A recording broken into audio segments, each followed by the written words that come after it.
Okay, so welcome everyone. This is the Clinical Sciences Oral Abstract session number 1. I'm Mike Silverman from London, and this meeting is virtual, which is good for everybody because it is freezing cold and snowing here in London today. Today we're going to first we're going to introduce Dr. Jason Zabo. He is from McGill University, and he's going to talk to us about long-term outcomes of participants on FTAF for pre-exposure prophylaxis. These are the results for 144 weeks of the follow-up in the Discover trial. So thanks very much, Dr. Zabo. Thank you. And if it's any consolation, it's absolutely miserable in Montreal as well. So I'm happy to present the 144-week trial data on the pivotal discovery trial of pre-exposure prophylaxis comparing FTAF with traditional Truvada in patients at high risk.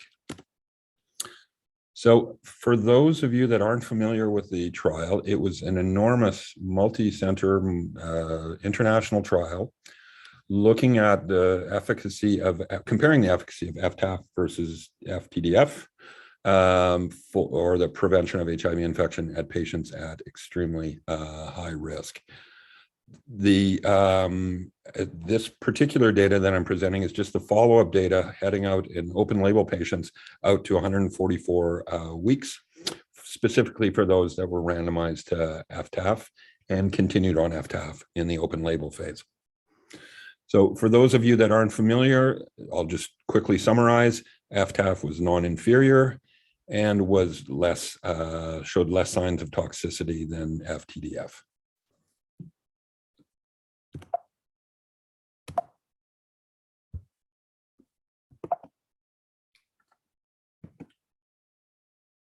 Right, okay. So this was the original study design, approximately 2,500 patients per arm, so an absolutely enormous study.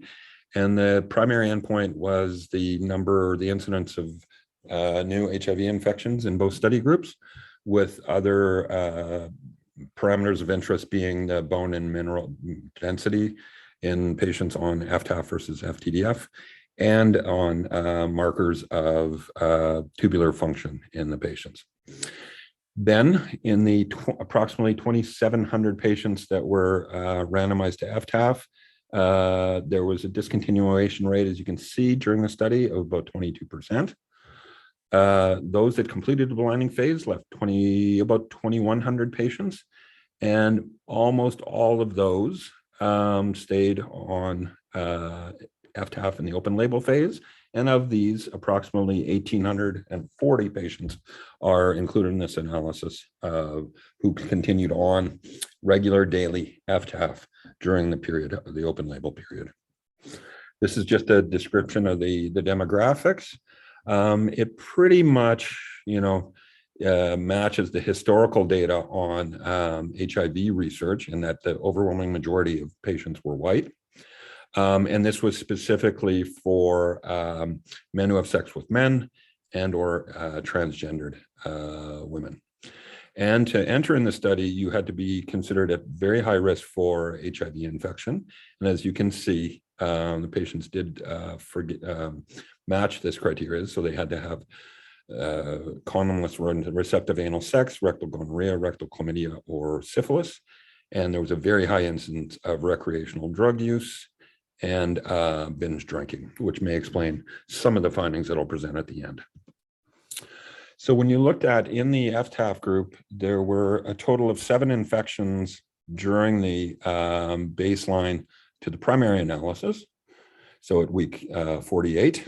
And in the subsequent year, there was 1 further infection, which gave an incidence rate of 0.16, which historically is significantly lower than the incidence rates that we've seen in other settings, and was certainly lower than what the sponsor expected at the time that the study design. In the subsequent period, there were another 3 infections, which gives a total of 11 infections per almost 8,000 person years, which goes to show, I think, that even with the best prophylaxis. There are going to be some breakthrough infections. And I think the one reassuring thing was that we didn't see what one could call PrEP fatigue necessarily in the open label phase, i.e. we did not see a dramatic increase in the number of new infections. All importantly, and this is when they did blood spot analysis in the patients that did end up getting HIV infection, as has essentially been the case in every other study of PrEP in the history of our field, incident infection was associated with non-adherence. I think the basic take-home message. And there was one case where documented M184V mutation was documented. It's not clear whether or not that was present at the time of infection, in the sense of was it a transmitted drug resistance, et cetera. And so this essentially demonstrates what we've sort of come to know about PrEP, especially whether it's daily and or intermittent. If you want the drug to work, you actually have to take it as prescribed.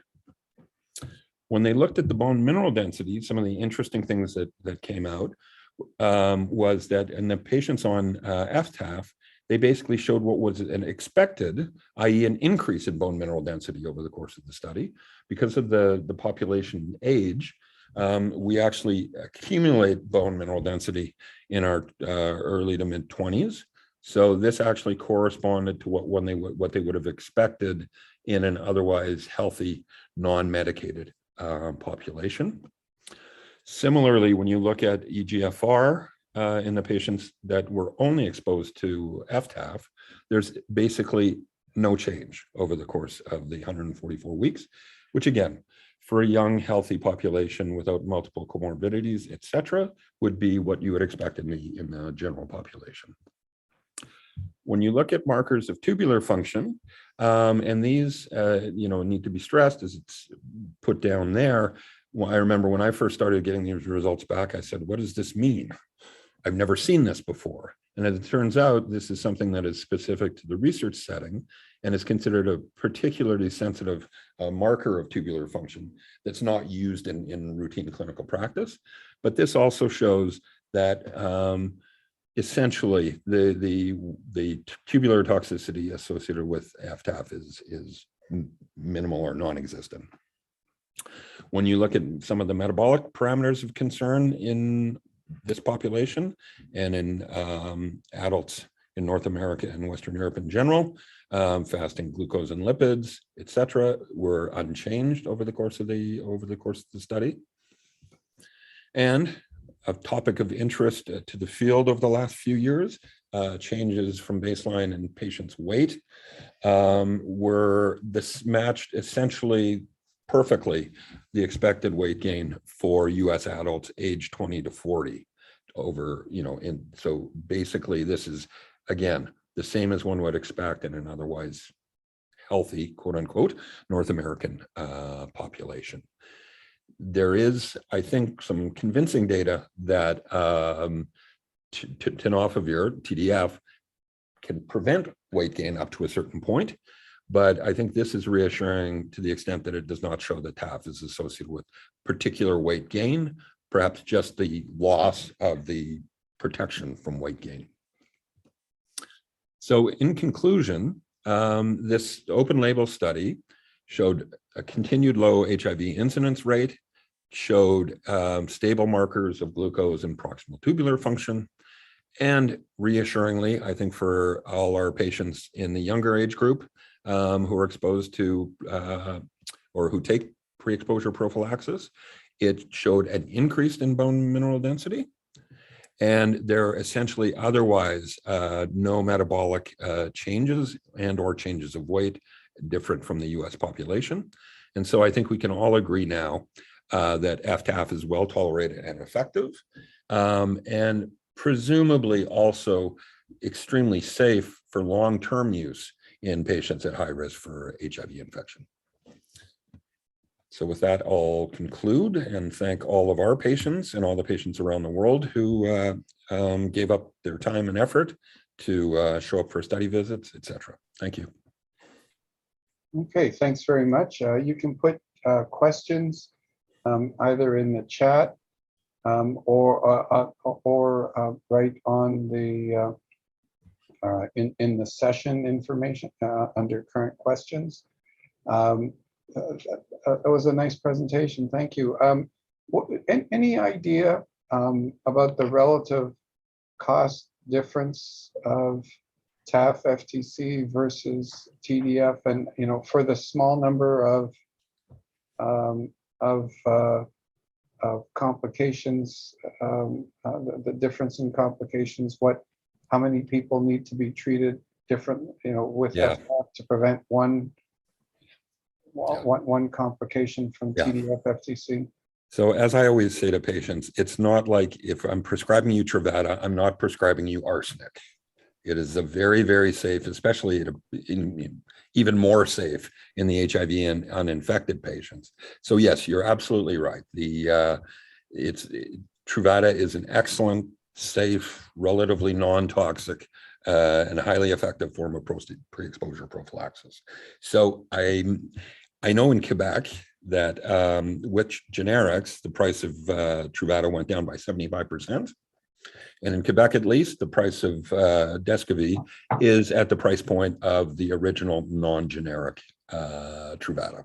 So it's approximately 4 times the price. And so our government has mandated that it will not pay for Descovy unless you provide compelling explanation for why. So if you have a patient with a single kidney, if you have a patient on long-term corticosteroid therapy who might be at increased risk of osteoporosis, et cetera, then the government or the experts who review these things may agree to provide tenofovir alafenamide. But it's certainly a minority of patients. And I'm guessing that the pharmacoeconomics was not there when the company presented it initially to the, all the provincial governments, because I'm not aware of anywhere where it's approved on formulary. It's not approved in Ontario anymore. So now that Truvada is generic. And similar, we saw a trend that didn't reach, it didn't change. The confidence marker is still over, went over the baseline, but with beta-2 carotene, I think, in the urine. Is there any change in that would worry you, that, any number that, I know we don't do it clinically. Yeah. We always measure it in studies. And Yeah, I think the jury's still out on this, because it's not necessarily beta-2 microglobulin in urine that we get worried about. Sorry. It's, if people start spilling phosphate or starting having symptoms of Fanconi's-like syndrome and or develop, decreases in EGFR as a result of tubular injury. So this is not at all, like this would never register on a radar screen had we not been looking for it. And so far, at least, there have been case reports in people with borderline renal function having clinically significant decreases in renal function as a result of exposure to Biktarvy, for instance. But these are literally case reports, and in people with very marginal EGFRs. So I do not think that this is going to translate to anything in over the long term, at least over the period of, say, 5 to 10 years that we're used to thinking about in this setting. It is different. We know that there are cases that will become clinically significant over time with TDF as a result of tubular dysfunction. So I'm sure the company is committed to an ongoing surveillance program to ensure that the findings that we've seen over 2 years will also be, not change significantly over 4 or 5 years. Okay, well, thank you very much for a very nice presentation. Okay, Thank you. so next we're going to talk about effectiveness and safety of bictegravir, emtricitabine, tenofovir alafenamide, BF-TAF in people living with HIV in Canada, the 24-month results of Big Star. It's Dr. Benoit Trottier from the University of Montreal.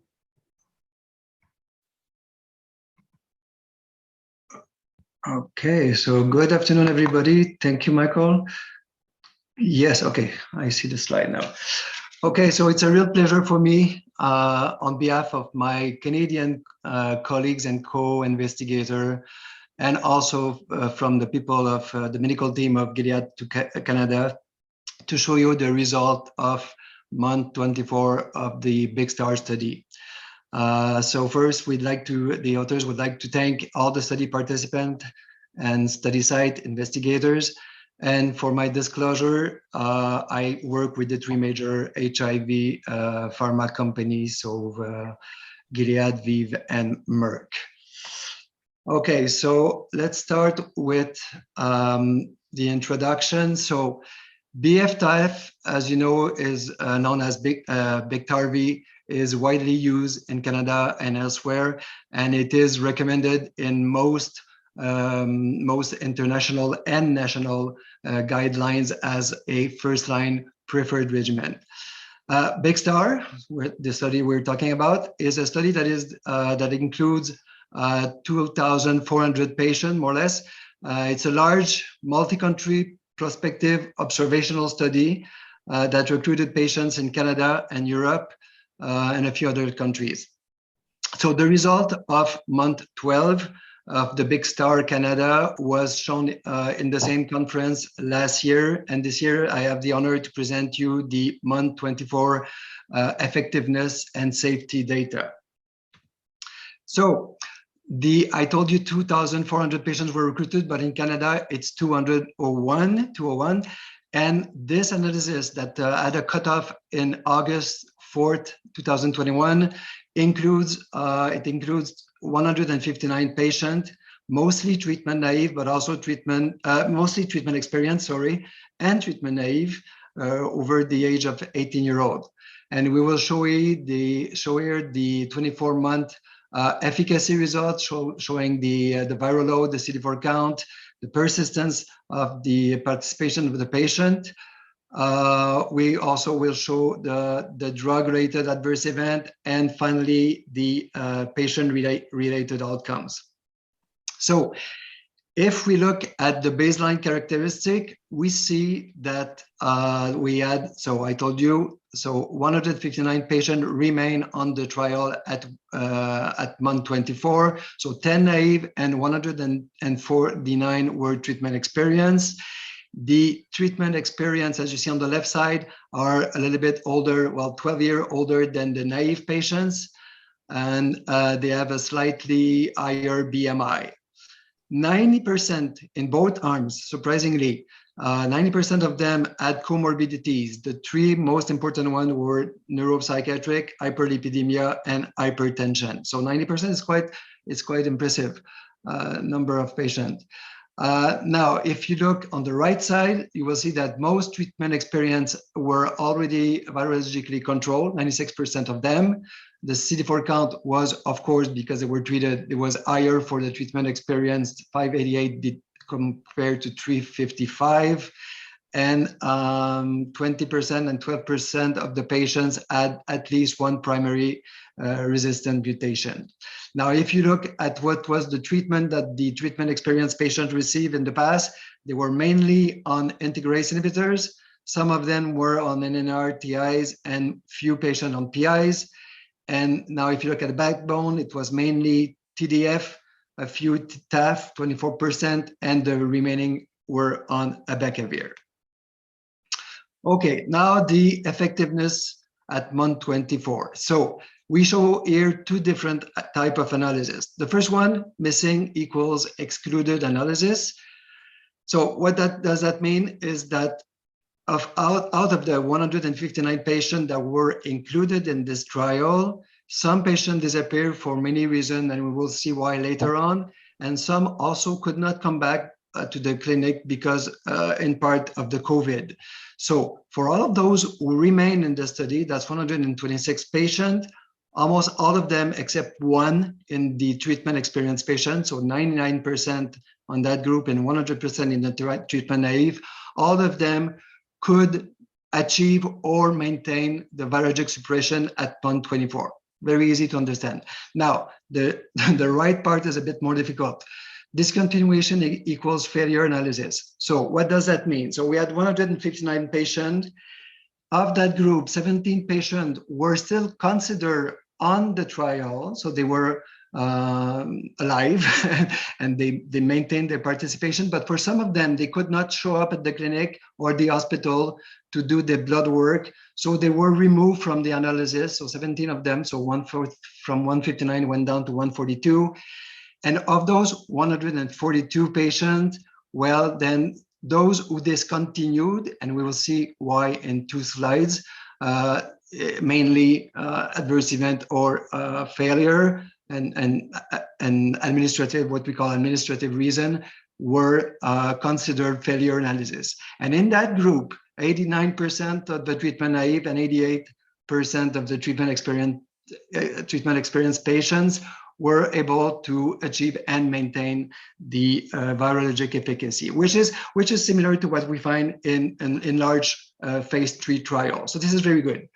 Now, for the Cd4 count, so we have even less data about this, so about 105 patients. So in the 7 patients who were treatment naive, so we see that makes sense, an increase of 250 cells, which represent a CD4-CD8 ratio increase of 0.36. And for treatment experienced patient, well, the increase is much lower, and this is expected for treatment experienced patient with no change of CD4-CD8 ratio.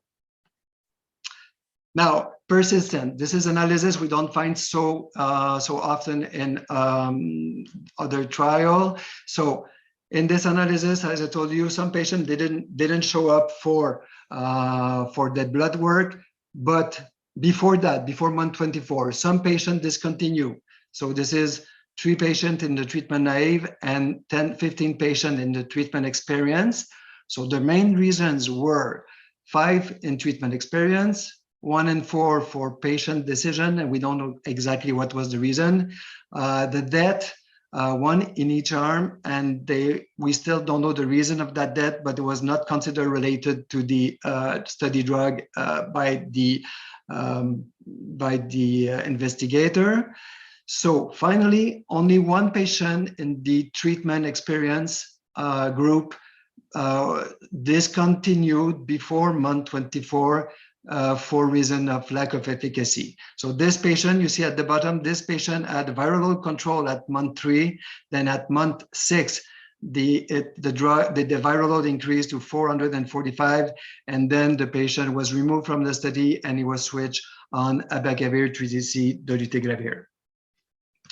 Okay, now what about safety? Well, you see here on the left side that 6% of the patient had what was considered drug-related adverse event. So adverse event that was due or caused probably maybe by the drug.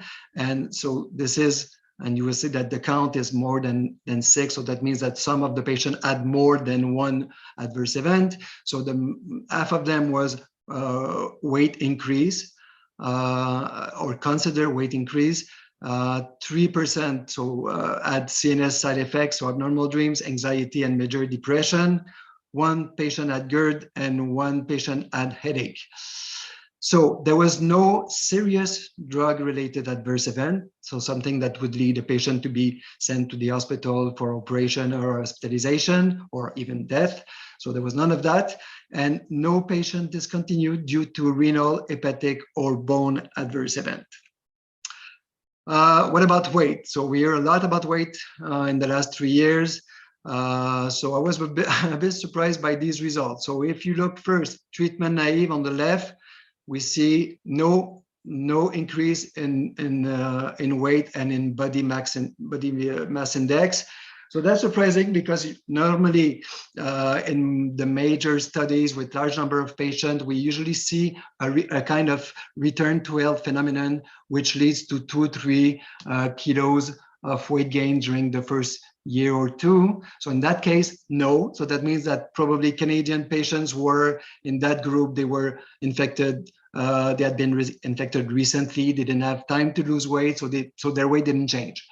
For the treatment experienced patient, the weight gain is only 1 kilo. So this is less that was just Jason mentioned about 1 kilo a year, which is the normal weight gain for North American. So in that group, only 1 kilo in 2 years, which is not so bad. What about patient-reported outcomes? Well, it seems that at initiation of the study, most patients were very satisfied with their previous treatment, so the score of 54 and a possibility of 60. And then after 2 years, it seemed that most patients felt even better. In what sense? This is not clear, because when you look at the physical and mental health, there was no big difference, but globally the patients seemed more satisfied, and so were the doctors.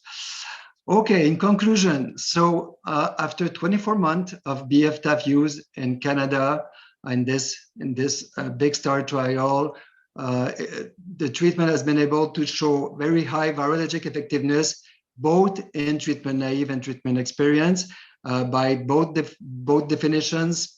Missing is equal excluded, or discontinued equals failure analysis. So between 88 and 90%. No emergence of resistance, that was not shown, but didn't find anything. High treatment persistence. So as I told you, 89% of the patient remain on treatment in the study, and a very favorable safety and tolerability profile. So these data for participants with high prevalence of comorbidities at baseline continue to support the real-world effectiveness, safety, and persistence of BF-TAF in both treatment-naive and treatment-experienced people living with HIV in Canada. Thank you very much for your attention. Thank you very much. Thank you for that presentation. So we have a question from the audience. Are you planning to analyze outcome data by sex? Men versus women. There was a note that the recruitment of women in this study was suboptimal. Yeah, unfortunately, yes, exactly. Very often in Canada, we see that a lot of patients in the trial and in North America and the Western world, they are mostly men, except in a few studies. So I don't think we have enough women to split in 2 different groups. But I think this is something that is shown in the Big Star global program, which includes 2,400 patients. Then they have a bigger number and they can make that kind of analysis. But I don't think the Canadian group is large enough for that. Thank you. So I note that, you know, this was a cohort with a lot of comorbidities, as you pointed out, but the largest bulk of those comorbidities, 40%, were neuropsychiatric. Were these self-diagnosed because those can over or underestimate neuropsych, or were these diagnosed by a healthcare worker, like a psychiatrist saying someone's depressed, or someone saying I feel low, and that counts as a neuropsychiatric comorbidity? Yeah, exactly. So no, these cases were reported by the study team. So that is the primary investigator of the clinic or the hospital and their treating physician. So the diagnosis had been made by the physician. Okay, thank you. And one other thing, you mentioned that the treatment-naive patients didn't have any weight gain, and that might be related to the Canadian reality. Could it be that there's only 6 patients for evaluation, and therefore there was no power to identify a change in weight of like 1 kilo amongst 6 people? Yeah, I totally agree with you. 6 patients is a small number, so it could be a question of hazard like this. But yeah, there's 2 possibilities, or a combination of both. Large, small number of patients and patients that had not lost any weight between the time they were diagnosed and put on BF-TAF. Oh, thank you very much. Okay. So now we're going to move on to incidence and type of adverse reactions following brand to generic antiretroviral product substitution in British Columbia. It's Dr. Catherine J. Lepick from the BC Center for Excellence. Thanks very much.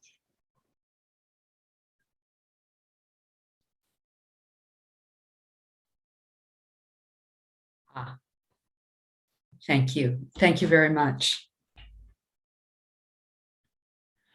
I am pleased to be joining today from Vancouver and acknowledge with gratitude that our work and research is conducted on the traditional unceded territory of the Musqueam, Tsleil-Waututh, and Squamish peoples. I have no conflicts of interest to disclose. During this presentation, I will describe antiretroviral medications using only the drug ingredient names. Product trade names and names of pharmaceutical manufacturers will not be used. In BC, antiretrovirals are provided free of charge to all treatment-eligible BC residents. The HIV drug treatment program is administered by the BC Centre for Excellence in HIV/AIDS, with funding provided by the Ministry of Health through BC PharmaCare. The HIV treatment program aligns with PharmaCare policies, including the requirement to provide the lowest cost alternative of any medication in order to support program sustainability. This means that generic antiretrovirals are used when available. The terminology used to describe the drug products here is a brand name product is the original marketed version of a product, and a generic drug is the lower cost alternative product with the same dose of drug ingredients and comparative bioavailability to the brand counterpart, but non-medicinal ingredients may differ. So generics are very similar, but not identical to brand products. Operationally, when a clinician writes a prescription for ARVs, if a generic equivalent is available, the pharmacy dispenses the generic version using the current formulary drug product at the time. If there is a product change, such as a brand to generic switch, clients are informed when they receive the medication. If a person experiences an adverse reaction that is attributed to a particular generic version of the product, this is called a generic product substitution issue, or PSI. The clinician may request an alternate version of the product, and this request must include the adverse reaction details to support drug safety monitoring. As a first step, an alternate generic version of the product is authorized. If the client does not tolerate multiple generic versions of the product, then coverage of the brand name product is authorized. So, in this context, the purpose of our study was to describe the incidence and type of brand to generic product substitution issues following the rollout of the 5 most commonly used generic ARV products. These were the NRTIs, abacavir lamivudine and emtricitabine tenofovir, the single tablet regimen efavirenz emtricitabine tenofovir, and 2 protease inhibitors, atazanavir and darunavir. We included adults 19 years or older who received the studied generics between June 2017 and June 2021. All data were extracted from the HIV drug treatment program databases, and the main outcome measure was the incidence rate of generic product substitution issues during the first year following product rollout date. We also described PSI symptoms and management. The study cohort included nearly 5,000 drug treatment program participants who received at least one of the generic products studied. This represented approximately half of the persons receiving antiretrovirals and 88% of the persons who received any generic antiretrovirals in the study period. So it is quite representative of drug treatment program participants. The median age was 52 years, 83% were male, and more than 90% had previously used the brand name version of the ARV product, with most people switching directly from the brand to the generic. Across the 5 generics studied, there were 50 product substitution issue reports during the follow-up period. The persons who experienced a PSI were similar to the overall cohort in age and sex. This graph depicts the brand to generic transition and PSI reporting patterns using abacavir lamivudine as an example. So the vertical bars show the total usage of the ARV product in each month.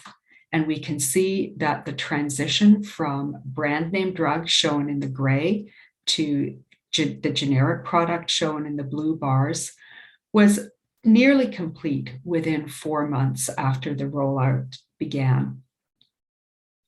Also notice that about 1 year after the initial transition to generic product, the orange bars are depicting the transition to a different version of the generic product.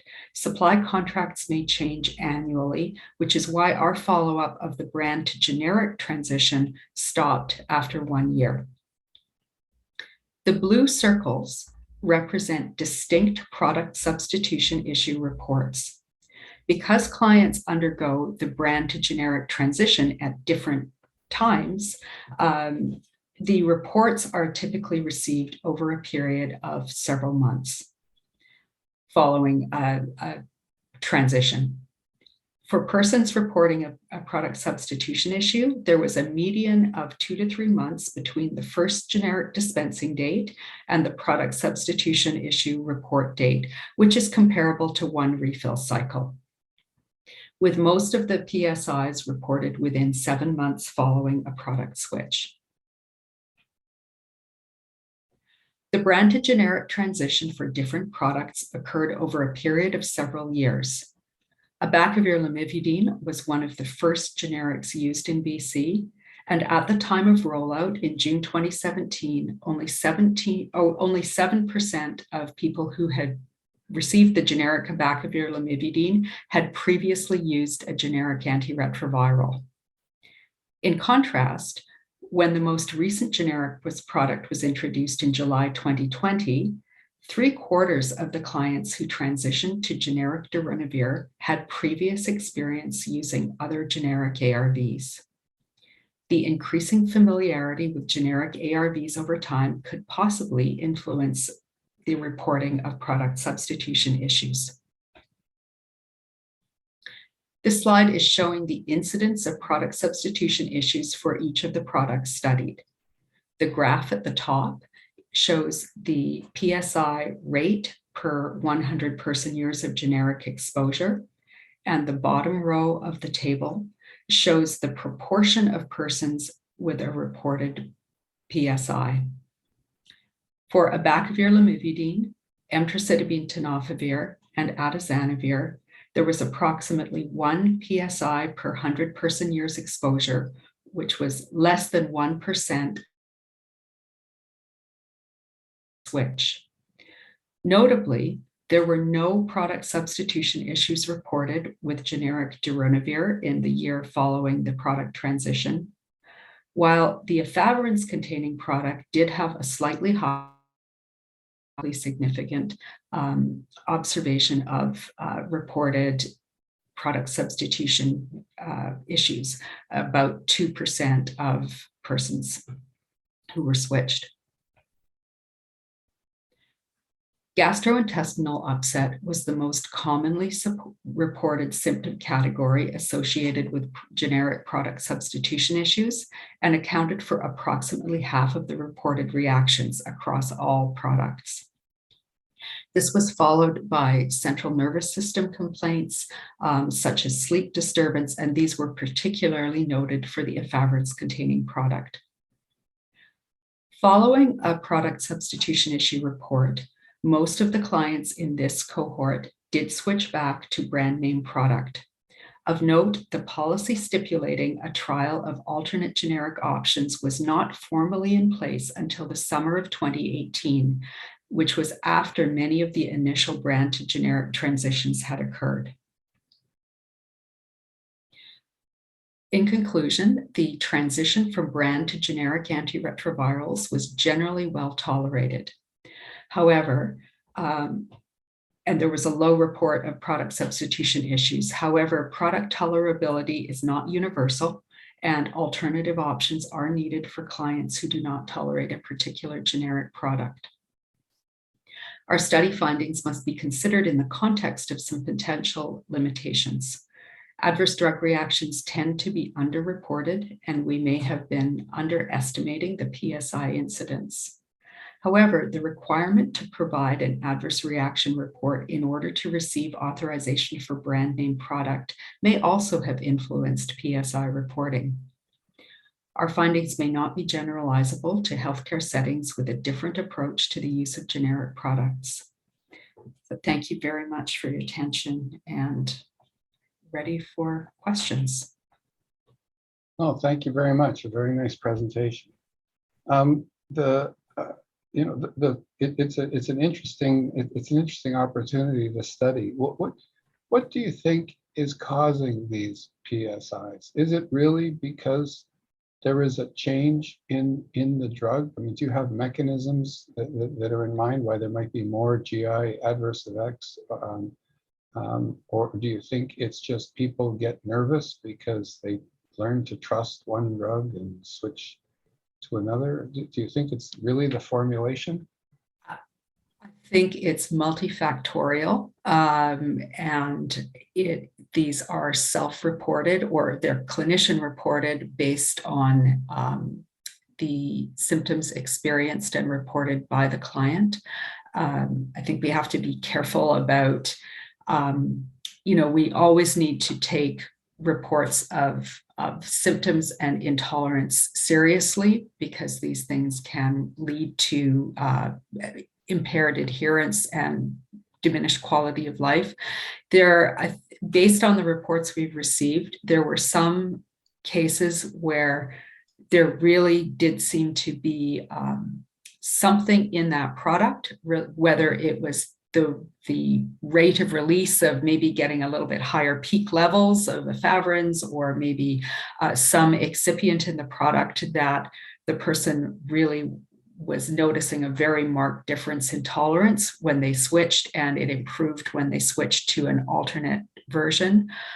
Certainly, we also had some clients who had expressed a great deal of anxiety and distrust about a switch, and to the extent that that level of anxiety was not able to be managed with reassurance, and it is possible some of that distress related to that anxiety, but that is a real phenomenon, and I would call that an adverse effect and needed to be managed. And I should say, we have that type of apprehension and anxiety observed with brand name antiretrovirals too, where people have very strong preferences about what they prefer to take and not take. And our role is to really support people in care and provide options.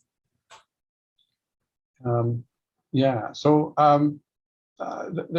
there's a couple of questions here. Suzanne Marcotte asked, in BC, do you systematically split options instead of fixed dose combinations for cost considerations?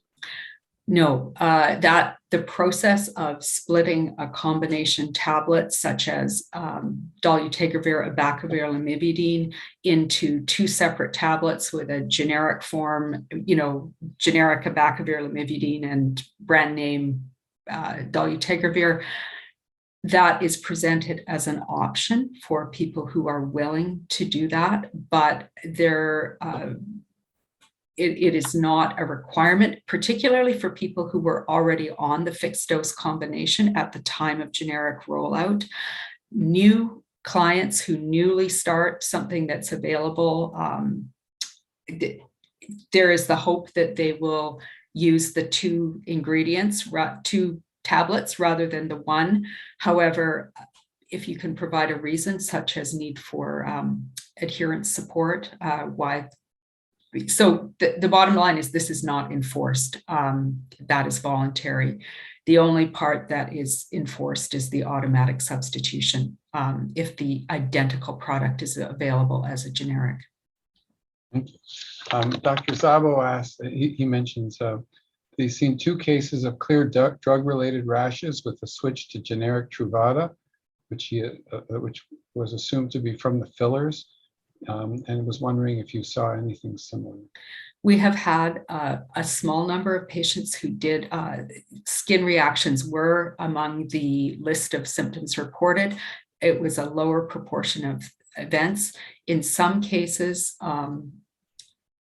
there was a history of eczema, and in fact, in some cases, the rash did not clear up, or the reaction did not clear up with a switch to an alternate product. But in other cases, the person did, there seemed to be something going on with that particular product that didn't suit the person. Okay, thank you very much. That was very, very interesting presentation. Thank you. Next, we have Catherine Baba from CHIO in Ottawa, talking about effects of integrase strand transfer inhibitors on body mass index in children living with HIV.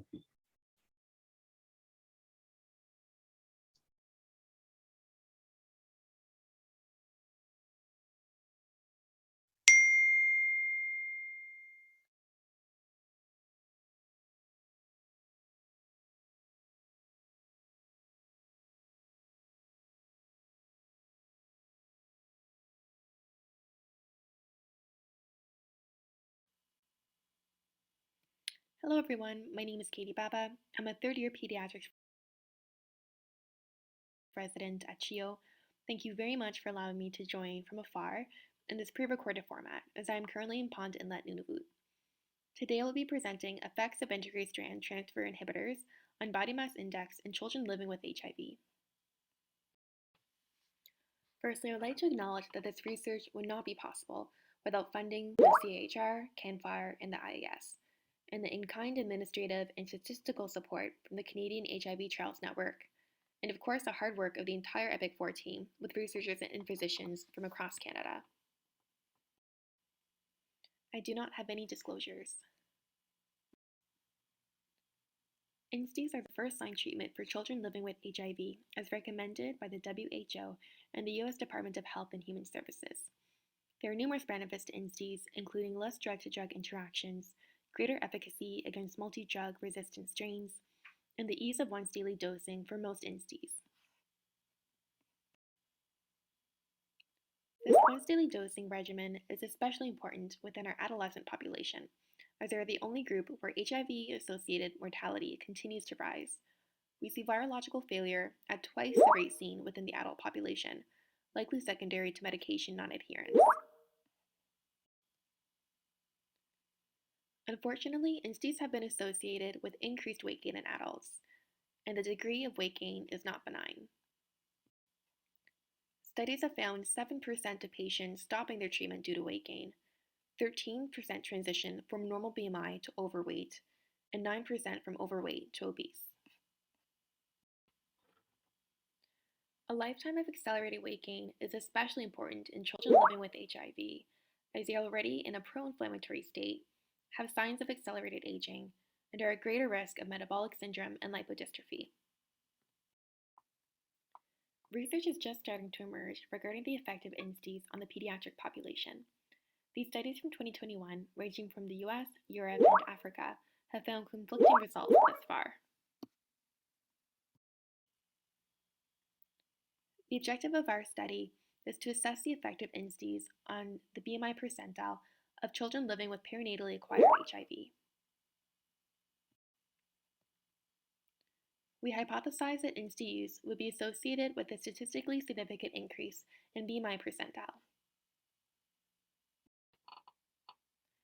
EPIC4 was a multi-center prospective study involving 9 pediatric HIV care centers across Canada. This was a sub-study of the parent EPIC4 study, using data collected between 2015 and 2019. We then conducted a spline regression analysis to assess change in BMI percentile relative to baseline. Participants had to be between 0 to 19 years of age, living with perinatally acquired HIV, undergoing treatment in Canada, and have data available within the EPIC4 cohort. Our median age at baseline was 13. Approximately half were female. The majority had normal BMI, 20% were overweight or obese, and far less were underweight. There was no difference in baseline weight or BMI categorizations compared between the Instie and the non-Instie group. Within the Instie arm, we had a sample size of 113.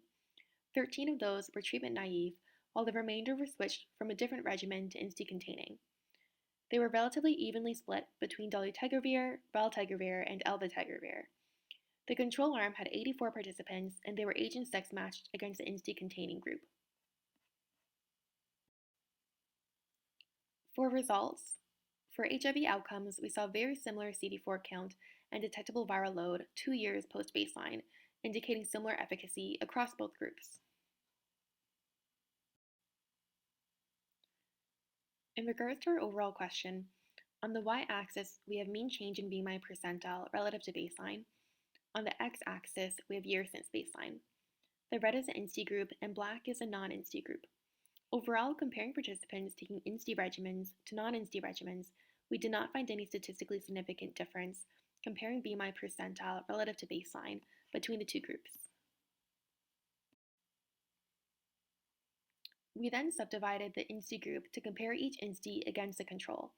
This was done as research has shown repeatedly that dolutegravir specifically is associated with greater weight gain.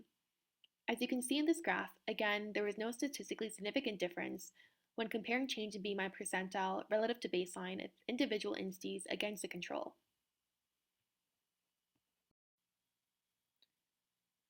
We then assessed if there were any differences for sex, race, ethnicity, and age. We specifically compared males and females, Black people and non-Black people, and participants less than 10 years of age and over 10 years of age. This was done as research has shown that women and Black people are more likely to have an increase in BMI when taking INSTIs. We assessed boys taking INSTIs against boys INSTI-free and did not find any difference in BMI. Similarly, we did not find any difference for girls. We also did not find any difference depending on race or ethnicity or age. The only category where we did find a difference was if participants were taking both INSTIs and protease inhibitors. On the graph here, we have red as INSTI without protease inhibitor, and in green as INSTI with protease inhibitor.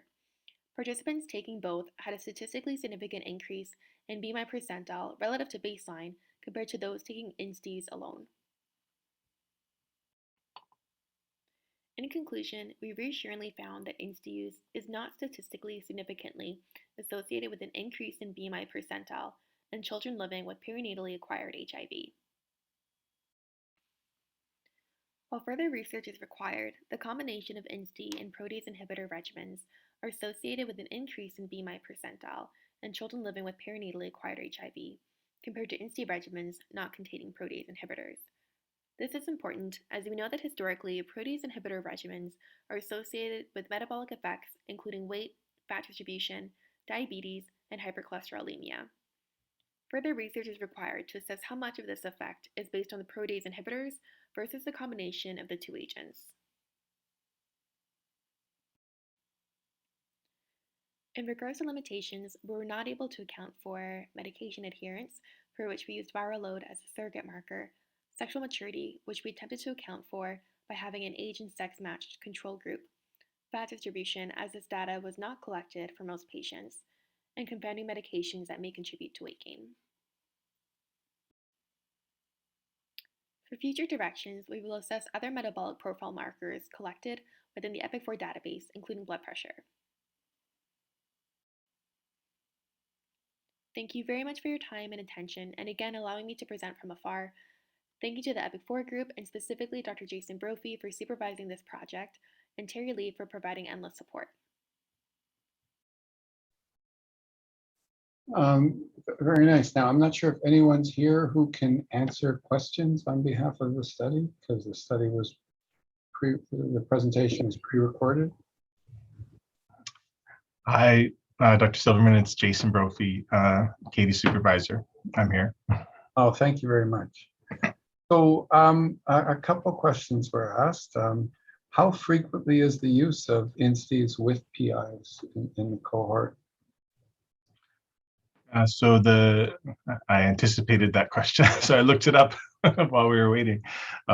So we had about 22% of patients at baseline who are on both integrase inhibitors and protease inhibitors, and the breakdown was about half were on atazanavir, and the next was darunavir, with a few on lopinavir. And we weren't able to account for it, but the majority of kids who would be on a combination like that would necessarily have historical resistance profiles that would necessitate it. Yeah, that was my next question. Would those patients, do you think their BMI was rising faster because they historically had been more ill because they had drug resistance and maybe versus the others so that may have stayed the same BMI because they were chronically suppressed or switching? Yeah, so the data wasn't that detailed in terms of our ability to account for an analysis. Those who were switched, or those who started INSTIs had a higher percentage of detectable viral load at baseline. So 61% of INSTI subjects at baseline were undetectable versus 89% of the controls who were age and sex matched. And so yeah, they were most likely detectable and or in treatment failure at the time of starting their INSTIs more likely. So you kind of expect the opposite, that they would be underweight or have a tendency towards underweight, but we didn't pull that out specifically. But you might expect that they recover more, that their BMI starts to rise faster. Yeah, in the adult literature, it certainly looks like there's that recovery effect or return to health effect when that you see in the first year of treatment that may account for some of the weight gain. And that tends to level out over time. And in the large study Odyssey of pediatric dolutegravir that was released earlier this year, they certainly did see a bit more of a bump in weight in the first year, but then that definitely leveled out over time. So thank you. Well, another question was, were any other metabolic parameters assessed other than BMI?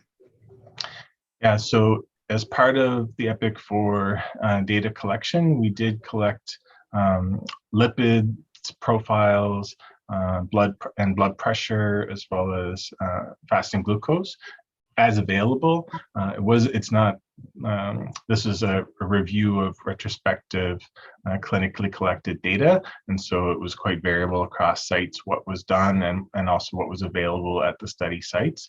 And so we are looking at that, and anyone who's interested can see our poster at AIDS 2022.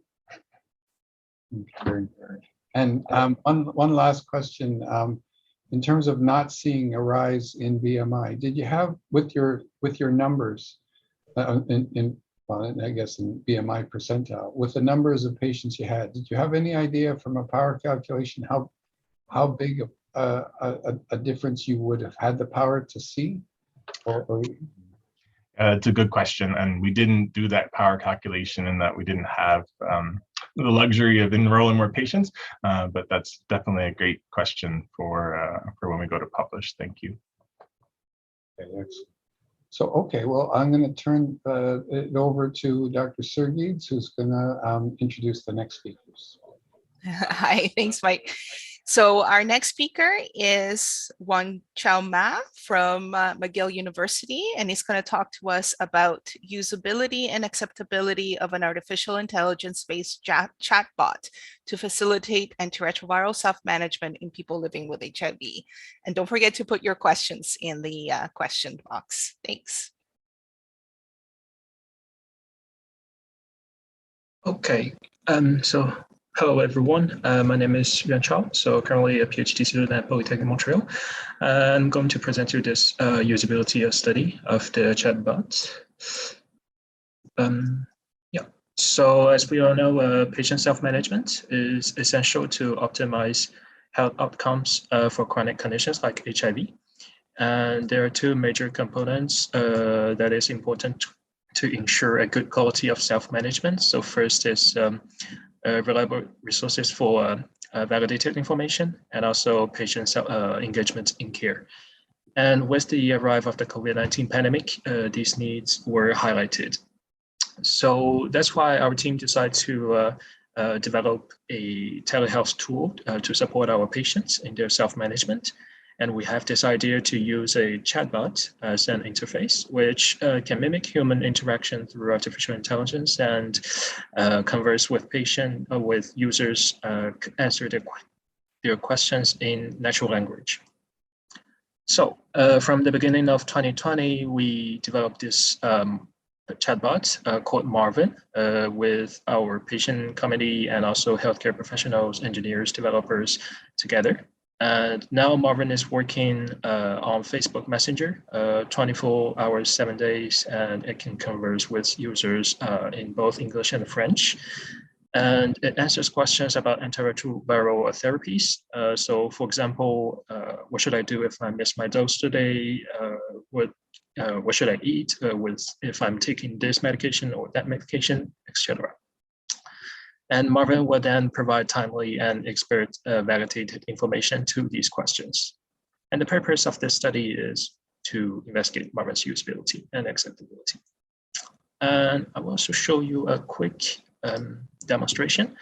So in blue, it's a user's question, and in gray is Marvin. Can I ask you a question? Feel free. What does undetectable mean? And so Marvin will answer, undetectable means there were a few copies in the virus. Why are you asking this? Are you concerned about your health status? No, not really. Good to know.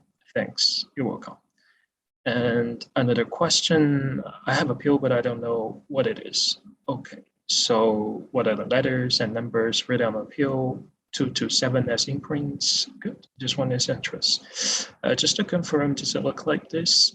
Yes, thanks. My pleasure. So this is how it looks like to converse with Marvin. Everything is quite straightforward. Just type the letters in natural language and it will answer your questions.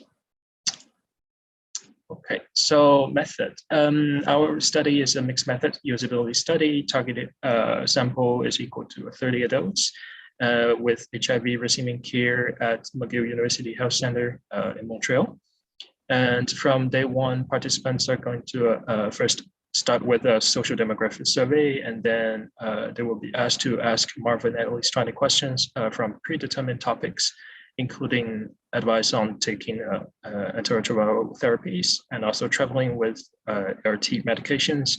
And third one is advice for taking advice for vaccination for people with HIV. So during 3 weeks, they will ask at least 20 questions. Once they finished, they will fill out a usability survey. And a little bit later at week 4, we planned 3 focus groups, each with 5 randomly selected participants. So here, a little bit details.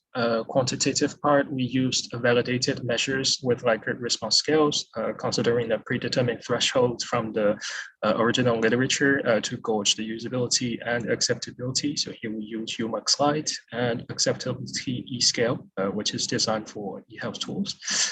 And for the qualitative part, semi-structured focus groups and also individual interviews. Finally, we considered this methods because we've encountered a bit of difficulty during the COVID to do online focus groups. And for the conversations there, we designed closely following a technology acceptance model, TAM, which covers 4 sub-constructs: perceived ease of use, perceived usefulness, attitude towards use, and behavioral intention to use.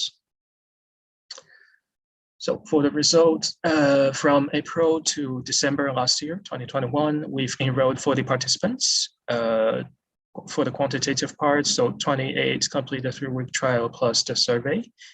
12 of them withdrew earlier, in which 6 were identified as lost follow-up, and 3 had technical language barriers and issues, and another 3 participants had personal issues, so they decided to withdraw earlier. And for the qualitative part, we did 2 focus groups with a total of 6 participants, and plus 3 individual interviews.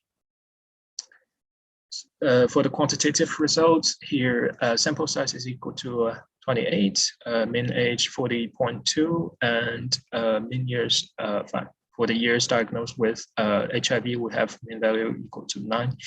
And here we have a large portion of male participants versus only 4 as female participants. And 15 of them identify as English speaker and 13 as French speaker. For the measures, so here the mug slide, as we mentioned in the original literature, 68 at the thresholds, and here we've got 69.9 in total. And if we, to be more specific, both English and French quite even as we meet the thresholds. And here AES 24 in the original literature, we've got 23.8, and for English 24.4, and for French a little bit lower, 23.2. So we can see here both main scores meet the thresholds, global thresholds, which means the product is usable and acceptable. And besides, a great portion of participants rated the English version above the thresholds. We can see here 60% and 66% for both measures versus French only 46%. So which means the French version is a little bit underperformed from the point of view of the participants. Here, qualitative results. So in terms of perceived ease of use, participants think that Marvin is easy to use and convivial to chat with. For example, participant number 4, use Marvin. For me, it's easy. It's like talking to a friend on Messenger. But there's also some negative feedback, which said that Marvin is sometimes showed limited comprehension to certain questions. For example, participant number 3, if I word my question in a different way, or if I made it too complex, it wasn't able to answer, or it doesn't always understand. And regarding perceived usefulness, the participants think that Marvin is useful and helpful with the predetermined topics. So for example, I find it really useful. You ask the question and it answers you on spot for the most important questions and concerning the medicines too. For the attitude towards use, participants were satisfied with the experience with Marvin given stage of development. For example, here mentioned by participant number 3, from 1 to 10, 10 is most satisfied. It was 8 because it's on the right track. And finally, for the behavioral intention to use, participants all say that they would use it, especially if it were more informed. So with more information on, for example, new drugs or other topics like diet, nutrition, exercise, and research about diseases, all these topics would be preferred in the future. Yeah, so to conclude, Marvin is usable and acceptable to people with HIV, given the stage of development, and it is quite promising as a telehealth tool for self-management. And here for the next phase of development, we're going to focus in on adding new conversational topics, and also to improve the performance of the French version. And besides, we will also try to continue to improve Marvin's intelligence to improve the algorithm behind, and also the concept of the personalized wellness companion. So to do this, we will try to implement a prediction algorithm, make Marvin capable to do long-term follow-up with the users, and also to provide some proactive early interventions like messages or reminders or advice. Yeah.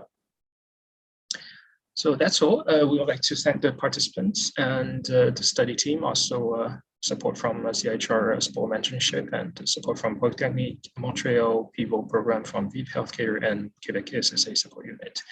And if you're interested, here's the link of Marvin and also the QR code. You can scan and chat with him. And yeah, that's all for my presentation. Thank you for your attention. So thank you. That was a nice presentation. I have to say he's very cute. Thank you. So we have one question so far. It asks, I find it surprising that only 4 women participated. I have to echo that comment. Were you surprised, and did you try to target your recruitment for equal sex representation? Yeah, actually, we've tried. Actually, there are 2 factors that has influenced like our distribution related to gender.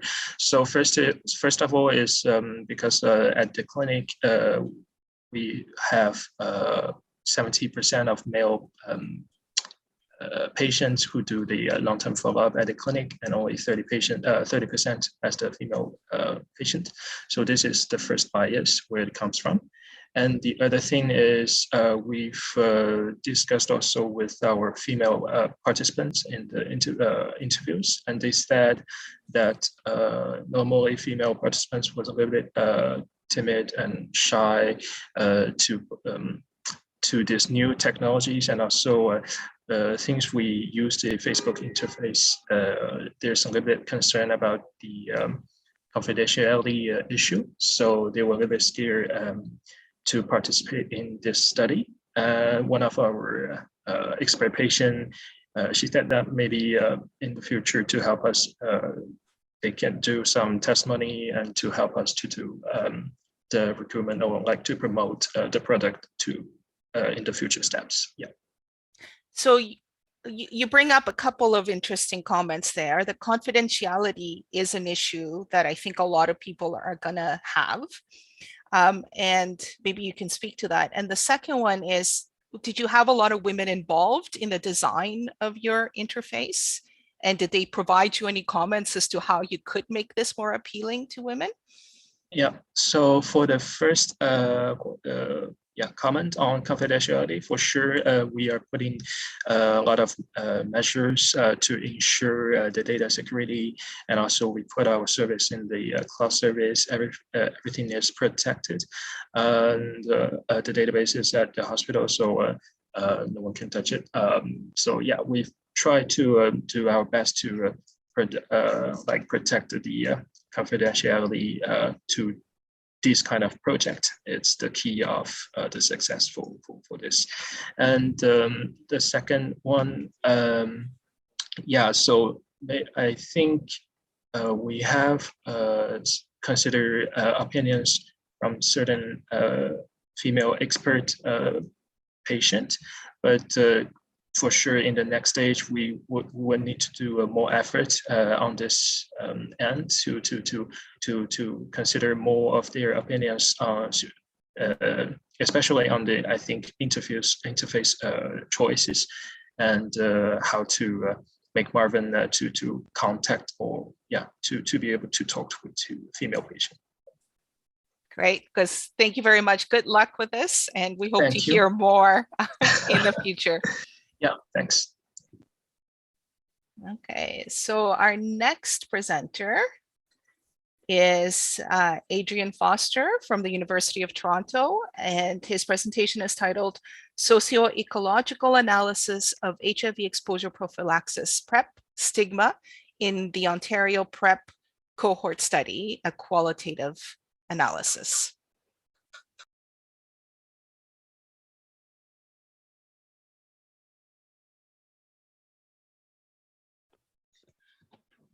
Okay, yeah, thanks so much everybody for coming and listening today. As Lena just said, my name is Adrian Foster, and today I'm going to be presenting our analysis on the socio-ecological nature of PrEP stigma in the Ontario PrEP Cohort Study. And this is my list of authors, and also I'd just like to note right off the bat that I have no disclosures to make. And just before I get started, I want to perform a land acknowledgement. I would like to acknowledge the land on which I now stand. For thousands of years has been the traditional land of the Huron-Wendat, the Seneca, and the Mississaugas of the Credit. Today, this meeting place is still home to many Indigenous people from across Turtle Island, and I'm incredibly grateful to have the opportunity to live and work on this land. And while I am today in Toronto, I would just like to ask everybody to reflect on the land on which you now live and express gratitude to those who have been living on it for thousands of years. And the data I'm going to be presenting today is from the Ontario PrEP Cohort Study, otherwise known as OnPrep. So OnPrep essentially recruited HIV-negative individuals who are currently using or initiating HIV pre-exposure prophylaxis, or PrEP. This population was clinically recruited across 7 Ontario cities, particularly Toronto, Guelph, Windsor, London, Hamilton, Sudbury, and Ottawa. And the main aim of OnPrep was essentially to gather data on key biological, behavioral, and experiential outcomes over time in a cohort of diverse PrEP users in Ontario, essentially using biannual longitudinal survey data. And one of those key outcomes that we were really interested in looking into was PrEP-related stigma. And for those who don't have a working definition on mind, stigma is essentially directed towards any personal attribute or characteristic that is socially discrediting or that confers a negative judgment or value onto an individual. In the context of PrEP, stigma is often the result of negative social perceptions around being sexually promiscuous, belonging to the 2S LGBTQ+ community, or being at higher risk for other sexually transmitted infections such as hepatitis, syphilis, gonorrhea, and this is a term known as risk promotion. And essentially, stigma manifests in the discrimination of PrEP users, whether that's social rejection from friends or family, sexual rejection from current or potential partners, or even healthcare discrimination. And all of these forms of discrimination have regularly been demonstrated to hinder PrEP uptake, retention, and comfort discussing PrEP with a provider. So it's really important for us to understand. And one way to conceptualize how stigma operates is using a socio-ecological model. And this is adapted from a recent scoping review from last year, but essentially a socio-ecological model in the context of stigma stratifies those experiences of stigma by layers of social interaction. So I kind of included a little pyramid here. So you could think of at the top of the pyramid, you have individual level stigma, and that's essentially stigma that's within one's own cognition, something that's internalized from experiences that they've had in their lives. And then you can move down to like people that one knows, interpersonal stigma, the community at large, all the way down to institutional forms of stigma, which are the structural laws, policies, and systems of power which can inflict it. And within each of these socio-ecological levels, there are unique expressions and themes of PrEP stigma. For instance, like I mentioned before, you could have disparagement of promiscuity, this idea of risk promotion. But one thing that we didn't necessarily know was, what does PrEP stigma look like in on-PrEP participants? Are there expressions of stigma that we don't necessarily know about? And using the socio-ecological lens, we were interested in kind of gleaming that out. And essentially what we did was a thematic analysis. And for those who don't know, a thematic analysis is a qualitative technique in which we characterize 167 on-PrEP participants' open-ended responses to the question, do you think that you'll experience any negativity, prejudice, discrimination, otherwise known as stigma, because you're on PrEP? And essentially, me and a colleague, Neela Pavaresh, developed a coding manual. This was developed using pre-existing literature and participants' open-ended responses, all in service of producing an output of themes of stigma stratified by socio-ecological levels. And before I go on to kind of present our results, I want to note a couple of limitations of our approach and a couple of limitations of our design. So first and foremost, as on-PrEP only included participants already on or initiating PrEP, it predisposed that all participants had at least some access to sexual health services and access to PrEP. And of course, you could foresee that people who do not have that same access to those services would have very different conceptions of what stigma is in the context of PrEP. And unfortunately, this research cannot articulate what those experiences of stigma are for those who do not have access to sexual health services. In addition, as a result of how we phrased our question, and this was a methodological issue, individual level stigma was excluded from our analyses. And essentially that's just because participants were not really thinking of stigma in the context of like their internalized feelings, rather stigma that was coming from outside sources. So we did exclude that from our analyses. And I think this is an incredibly important point, but as this was a majority white, approximately 2/3 and over or approximately 90% cis male cohort, experiences that we're about to share should not be extrapolated to all contexts. This is particularly important as Black and Indigenous communities regularly lack access to PrEP due to exclusion and discrimination in Canadian healthcare settings. And I think while this is a methodological limitation, I think it demonstrates the necessity of public health and healthcare professionals, us in this room, including our lab, to improve PrEP access in historically marginalized communities, whether that be through improved advocacy, improved public outreach, and improved policy regarding the coverage of PrEP in Canada. But essentially with that, this was kind of the final output of our qualitative analysis. And essentially we have our PrEP stigma themes organized by socio-ecological levels. So I mentioned before, we have the three main socio-ecological levels excluding individual level stigma.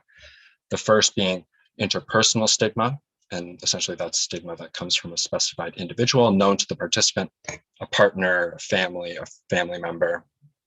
And then you could have community level stigma. And essentially community level stigma is stigma that comes from the community at large, kind of generalized perspectives that people can pick up online just through the grapevine. And that can be expressed either within or outside one's identity group, whether that be sexual orientation, gender expression, that sort of thing. And finally, we have institutional forms of stigma, and these are stigma derived from higher order structural systems related to PrEP access, healthcare providers, insurers, and the government in general. And what you can see here is that between interpersonal level stigma and community level stigma, a lot of the expressions of stigma are actually similar. What's different is just where they're coming from. So interpersonal stigma versus community stigma, you have pretty much all the same expressions: promiscuity, risk promotion, kind of a general sort of stigma that's not really defined where it's coming from. You have HIV-related stigma, you have PrEP efficacy distrust, and anti-2S LGBTQ plus perspectives. And you can see here that the most common expressions were across interpersonal and community level stigma, were this idea of risk promotion and promiscuity. So those are the most common expressions of stigma. And then in addition, you have institutional forms of stigma, such as healthcare discrimination and governmental and provider distrust and discrimination. And as this is a relatively short presentation, I can't really go through like each of these layers in close detail, but I thought it'd be useful to kind of share 3 unique quotes because I think they help articulate what we did and what participants are saying about PrEP-related stigma. So first, we have an expression of promiscuity that comes from an interpersonal level, so from people that they know. And so basically what the participants said was, my primary partner isn't keen on me taking PrEP. It feels it's because I want to cheat, but in reality, I just like the security as we fool around together on occasion. So the participants basically feeling stigmatized as a result of their partner assuming that they will cheat, that they'll engage in infidelity as a result of their PrEP use and solely off of their PrEP use. In addition, we have this quotation, which is essentially HIV-related stigma in the context of a community interaction.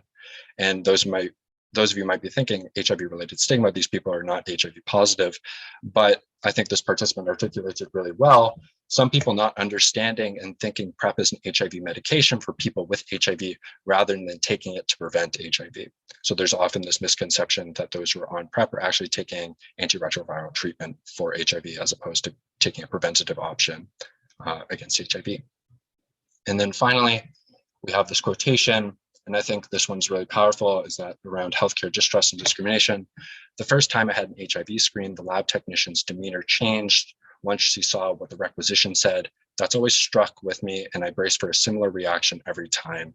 And I think what this quote really exemplifies is that stigma is not just in the moment, but stigma ripples throughout people's lives and changes their behavior with healthcare, with people that they know, into the future. And as I'm coming up on time, I just want to quickly do some takeaways and some major conclusions from this research. And first was that while PrEP users most commonly reported stigmatization related to promiscuity and risk promotion, these other expressions of stigma were not rare. And I think it's really important to realize that regardless of the type of expression of stigma or how common it was, they all create barriers to PrEP uptake, PrEP adherence, and comfort discussing PrEP with a provider. And in the context of that, I think it's really important for us to understand, either as public health professionals or clinicians, that the multifaceted nature of stigma, understanding that multifaceted nature of stigma may help in addressing it in public health and clinical settings. And with that, I would like to thank everyone so much for listening, and a special thanks to our participants and to the whole lab and our team, in addition to all the CAHR 2022 organizers and staff and our collaborators. So I would love to open it up to questions. Thank you, Adrian. That was a great presentation. So let's see if we got, I have a question for you. So this was, you only asked people on PrEP at one time. This is not a longitudinal study. It is longitudinal. It so is, okay. We do have actually repeated conversations. One thing that we want to do when we're calculating these proportions is obviously this is we kind of break it down by the individual throughout the whole study, just because some participants respond once, some participants respond multiple times. So yeah, yes, we have longitudinal data approximately over 24 months. So do you see any changes in your results in the perception of stigma as time on PrEP increases? I'd like to, in the works of doing kind of a more concrete, like quantitative analysis that we're not prepared to share yet.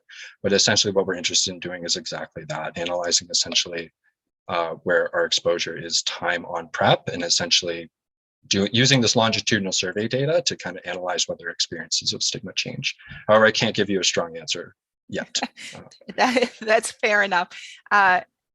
We have a question here. Are you surprised that the community level stigma was only 1.9%? This is regarding the anti-2S LGBTQ+.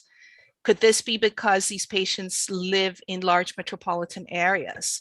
And was there any info on where those who had this concern were from? Yeah, that's something we definitely want to look into, because like I mentioned before, this is across 7 cities. So one way we could kind of break this down is like, obviously Guelph is a very different place than Toronto. And so you could kind of imagine people's experience of anti-2S LGBTQ experiences being very different between those cities.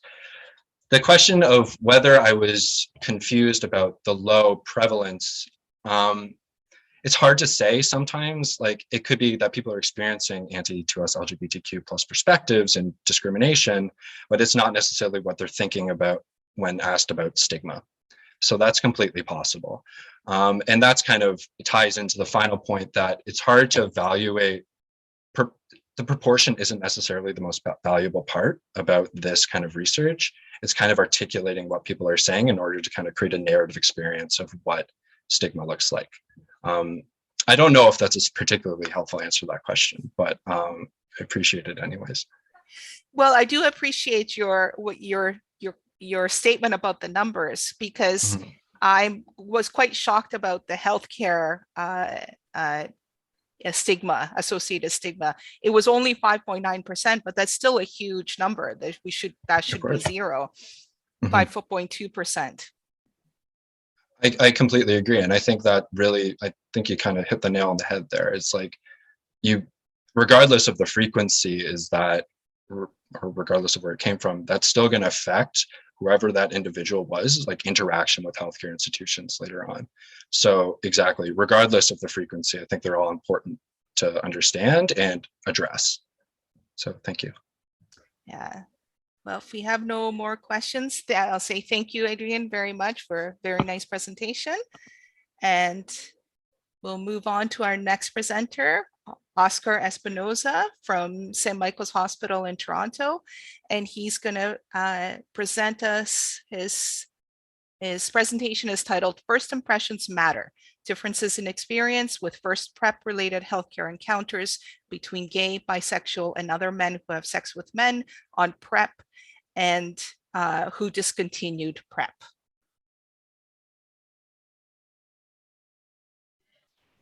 Thank you so much for the introduction. First, I want to say that I'm presenting on behalf of this amazing group of researchers, members of community-based organizations who are part of PRIM, which is the PrEP Implementation Project.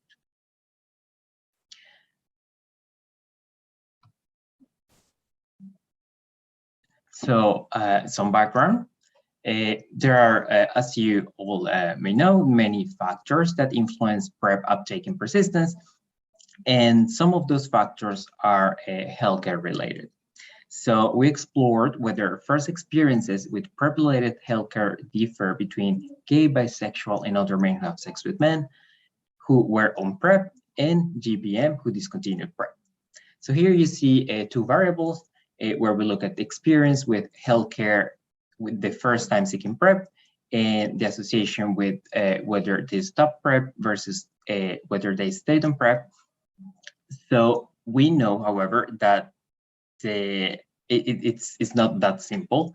There are many other factors that play a role on whether somebody stays or stops PrEP, including other experiences with PrEP-related healthcare, experiences with peers and with partners, experiences with the medication itself, and other factors.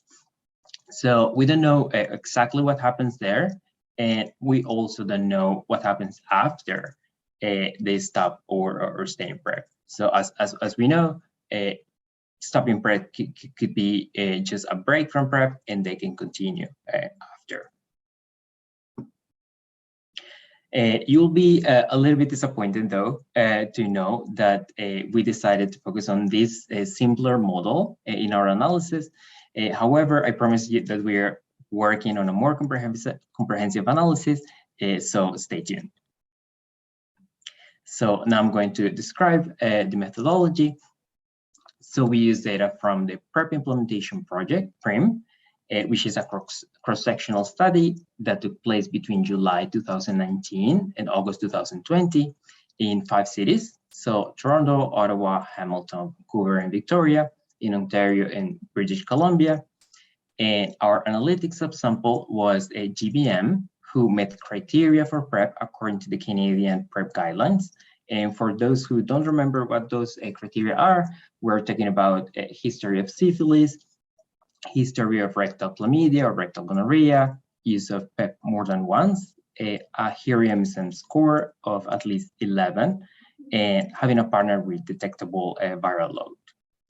So in this questionnaire, we ask about their first experience seeking PrEP using Likert scale questions.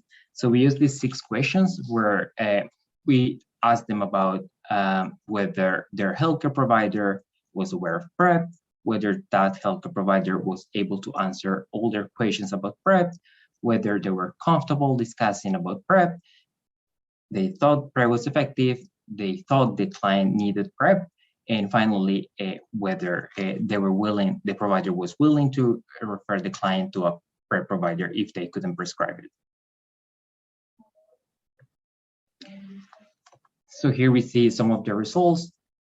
We had 522 respondents. Around 30% of them had stopped PrEP at the moment of the survey. That's 147, and the rest, 375, were taking PrEP at the moment of the survey. GBM who discontinued PrEP were younger than those who were still taking PrEP. So on average, they were 30 years old versus 35. And those who discontinued PrEP were also more likely to earn less than those who stayed on PrEP. Another finding was that gay and bisexual men who discontinued PrEP were more likely to have sought PrEP from their family doctor instead of at a sexual health clinic, compared to those who continued PrEP at the moment of the survey. Some other results: participants who stopped PrEP waited a median of 11.5 days versus 19 days. Compared to those who were currently on PrEP. And this actually correlates with what I said in the previous slide, which is that people who stopped PrEP were more likely to seek PrEP from their family doctors, who were able, of course, to prescribe PrEP right away. And also, those still taking PrEP felt more comfortable discussing their sexual health with their healthcare provider. And they were also more often instructed to take PrEP daily as opposed to on demand. And finally, the main results of this analysis. Looking at the graph, you will see that there were statistically significant differences between those two groups, those who were taking PrEP and those who had stopped PrEP. However, don't be deceived by those p-values. If you look a little bit closer, so for example, to the question, the health provider was able to answer all my questions about PrEP, you will see that if you put together those who answered that they strongly agree and agreed, and compare those who answer strongly disagree or disagreed, there were really not that many differences. However, we recognize that in practice is not that yes, no, black and white, I am satisfied versus I'm not satisfied. And that's why we decided to keep the analysis considering all those 4 categories instead of just putting those together. So in conclusion, GBM who discontinued PrEP were less satisfied with PrEP-related healthcare than GBM who stayed on PrEP. And we think that initial experiences seeking PrEP may have lasting implications on PrEP persistence.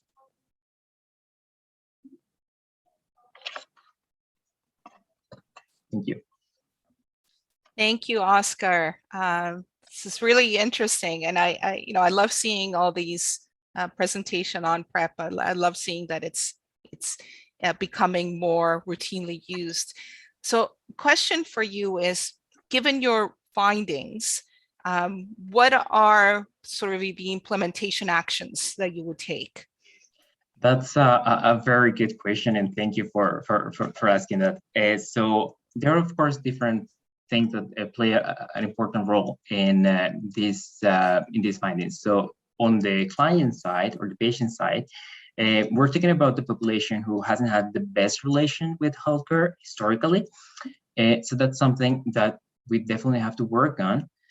The other side of the story is that many healthcare providers don't feel very confident discussing PrEP, not just with the medical part, with how often they have to do the follow-ups, how often they have to take the swabs, et cetera, but also the way they approach people who are looking for PrEP. And one of the main findings, in my opinion, is that many people who stopped PrEP were those who went to their family doctor first.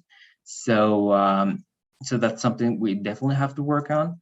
And by the way, we are starting soon a project in which we're trying to create a tool that it's going to help primary care providers to have those conversations about HIV prevention and PrEP, and how to follow up with the patient, sort of to fill that gap.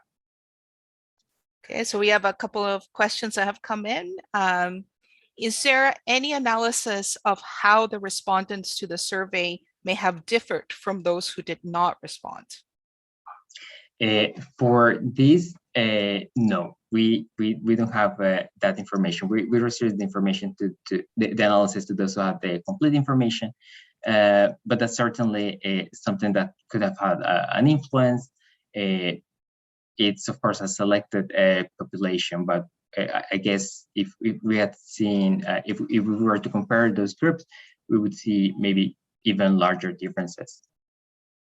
So the next question is, did you explore cost as a reason for discontinuing PrEP? No, we didn't specify, we didn't look into detail into why they stopped PrEP. However, we do know that that's one of the main reasons for both for discontinuing PrEP and also for those who never start PrEP. So yeah, definitely that's a very important factor that, as I mentioned in one of the slides, that's one of the things that we're planning to look into in this more comprehensive analysis that we're planning. Did you have any analysis based on race? Based like on Black men versus white men, for example? No, in this analysis, we did not stratify by ethnicity.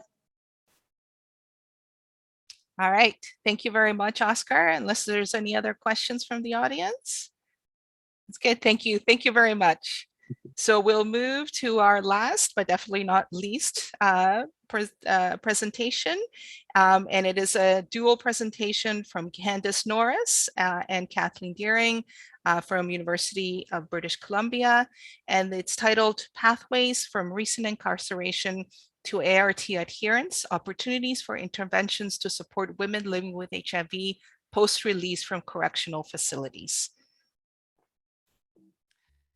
Thank you so much. And Candice, you can also turn on your video too, if that's possible. So thank you so much. So it's all right. Is everything okay, Candice? Can you start with your video? It's saying it won't let me in. It's been disabled. Okay, no worries. I'll just keep going and we will just hear your beautiful voice. Okay. So thank you so much. I'm Kathleen Deering. I'm an assistant professor at UBC and research scientist at the Center for Gender and Sexual Health Equity. I'm really happy to be presenting this study on behalf of Dr. Margaret Erickson, who recently completed an amazing dissertation at UBC with Shauna and Sajishi. Margaret's supervisors are Dr. Andrea Cruci and Dr. Ruth Martin at UBC, and I was on her committee. So I'll do the best I can with this great work, recognizing that Margaret is 100% the expert on this study. And so she was unfortunately able to present today, but she is here in the chat, I believe, to help answer questions. So I have a co-presenter with me as mentioned, and I will pass off to her now. Hello, my name is Candice Norris. I'm also known to the spirits as Eagle Spirit Woman. I am a community engagement associate with the Shauna team at Shijishi. First of all, I'd like to start with that we are located on the unceded traditional and ancestral land on which we work, play, and sleep, the Musqueam, the Squamish, and Tsleil-Waututh people. So the background, we'll talk about the background. Overall, the number of women who are incarcerated is growing, both globally and within Canada. Women living with HIV are overrepresented within carceral settings. Compared to men, women leaving correctional facilities experience worse overall HIV outcomes. Previous research from our team linked recent incarceration to unsuppressed HIV viral load and highlighted high rates of homelessness, substance use, and experiences of violence among women who have been incarcerated. Qualitative work from our team demonstrated the ongoing impacts of HIV-related stigma within correctional facilities. That effect, continued HIV care, highlights the many challenges and barriers faced by women living with HIV in the post-related period. So the objective of this study was therefore to investigate pathways from recent incarceration to optimal ART adherence via social and structural factors in order to understand specific considerations for interventions along post-incarceration trajectories. Kathleen? Thank you so much. Thanks so much, Candice. So the data for this study is drawn from the Shauna project, which is a longitudinal community-based study that was initiated in 2014-2015 after extensive consultation with community organizations and clinical collaborators. There has been a really amazing qualitative and arts-based piece to this project that has been led by Dr. Crucy, with a subset of 80 to 90 participants of the overall cohort. So that we also have this quantitative cohort whereby women are interviewed at baseline and every 6 months. The women in this study are 14 years of age or older, or identify as women, cis or trans, and are also living in or accessing care in Metro Vancouver. We also have a clinical piece to the study where we offer STI testing and also collect HIV viral load and CD4. We have funding through the US and National Institute of Mental Health, CAHR, and CTN 333. So we use quantitative methods as part of this study. We drew on data from 336 women living with HIV between January 2010 and February 2019.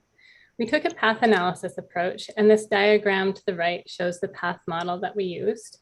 The outcome here was optimal ART adherence, defined as greater than or equal to 95% in the last 4 weeks. The mediators included homelessness, criminalized substance use, and gender-based violence. And then the main explanatory variable was incarceration. And just to note that we did use the longitudinal data, and all of these measures, except for ART adherence, were measured in the last 6 months. This slide showed an infographic of some characteristics of participants in the study. I won't go through all of them, but I'll say that the median age was 43 years old. About a third of women identified as sexual minority, including lesbian, gay, bisexual, asexual, queer, and two-spirit. 10% of participants identified as gender minority, including trans, non-binary, gender diverse, and two-spirit. Over half of participants were Indigenous. A third were white, 5% were Black, including Black, African Canadian, and Caribbean, and 4% were otherwise racialized. So this slide shows the prevalence of some of the key measures that we drew on in the study. You can see that 9% of women at baseline reported being incarcerated in the last 6 months, 22% reported homelessness, 70% reported criminalized substance use, 19% reported gender-based violence, and 56% reported optimal ART adherence. We also found that 75% reported ever being incarcerated. So the results from path analysis are presented here. So the path analysis model fit suggested that our hypothesized model fit well to the data, and some of those measures are shown there. In the final model, recent homelessness, recent criminalized substance use, and recent gender-based violence all fully mediated the pathway between recent incarceration and optimal ART adherence. So our results suggest that to improve ART adherence and subsequent health outcomes among women living with HIV post-release from incarceration, there's an urgent need for expanded options for safe and supportive housing alongside tailored supports for criminalized substance use. Services and programs must be rooted in cultural safety and trauma and violence informed practice and be sensitive to the ongoing impacts of gender-based violence among marginalized women. So I'm just going to show the acknowledgement slide and just thank all of the participants and the entire Shauna team, staff, and community partners who play such an important role in this study. And I'm now going to switch to a video. So this video is a participatory action knowledge translation piece that summarizes some of the key points in Margaret's dissertation research. It was led by Margaret and done collaboratively with a group of 5 to 6 women living with HIV and facilitated by the Shauna Community Engagement Associate Team. And before I play it, I just want to pass back to Candice to see if she wants to give any thoughts about participating in this. Hello, thank you. Sorry about my background. So we had a lot of fun, Margaret and I, and a couple of our participants who have worked on this project. We went to a studio where we actually got to work with a recorder and record the song. And we also did the last sharing circle for this as well. So this has been a lot of fun and a really great way to connect with the community. Thanks so much, Candice. And this should work. We practiced it, so you know if you can't see it. More women are incarcerated in Canada than ever before. Prisons are a symptom of poverty, racism, trauma, the war on drugs, and the impacts of ongoing colonial violence.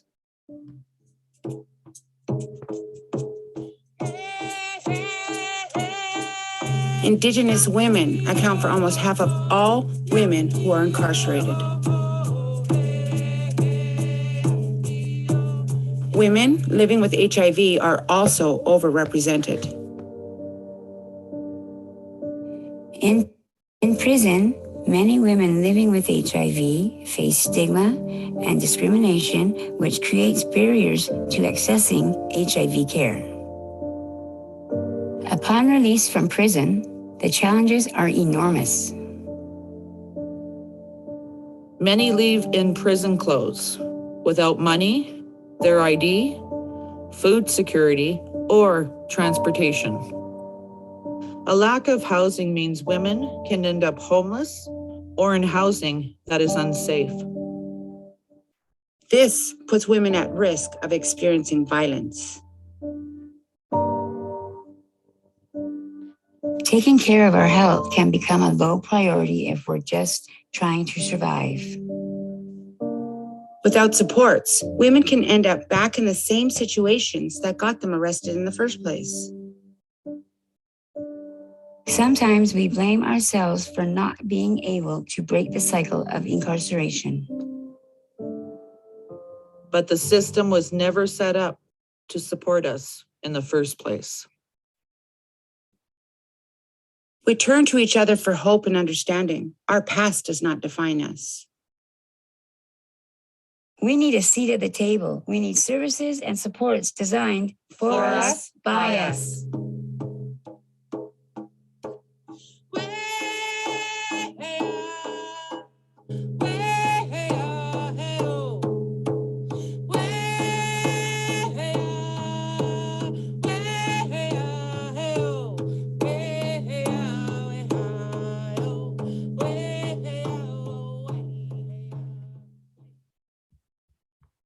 Thanks very much.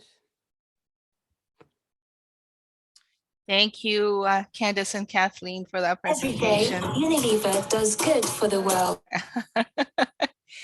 and the next video on YouTube, right? All right, so while we wait for questions, I have a question for you. Maybe Candice, question for you.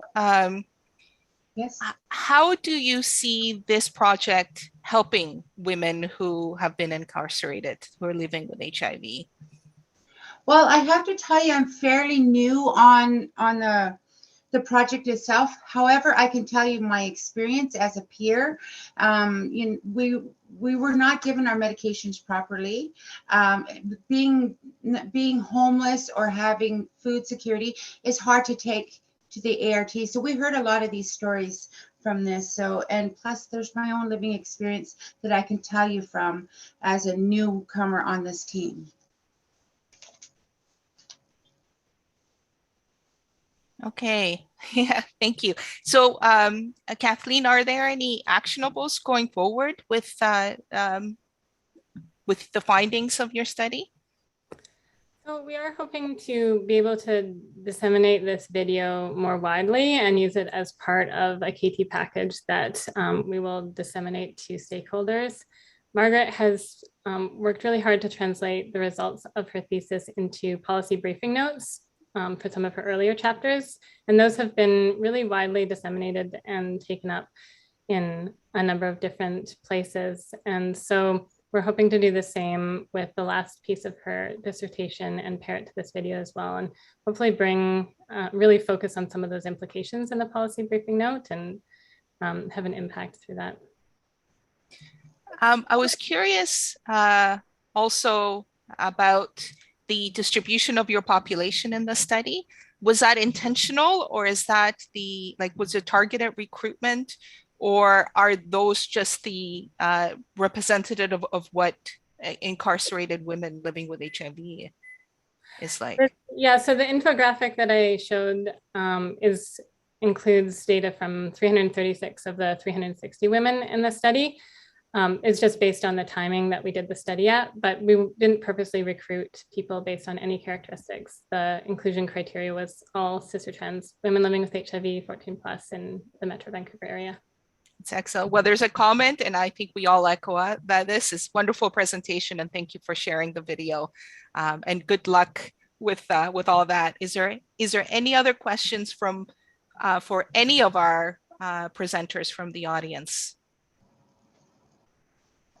And if there's not, I'd like to say thank you to all our presenters. I think this was a great session, and thank you to my co-chair, Dr. Silverman. Good luck with all your studies. We look forward to seeing the next step in your results next year. And I hope to see you in the next clinical science presentation session. Thank you very much. Thank you.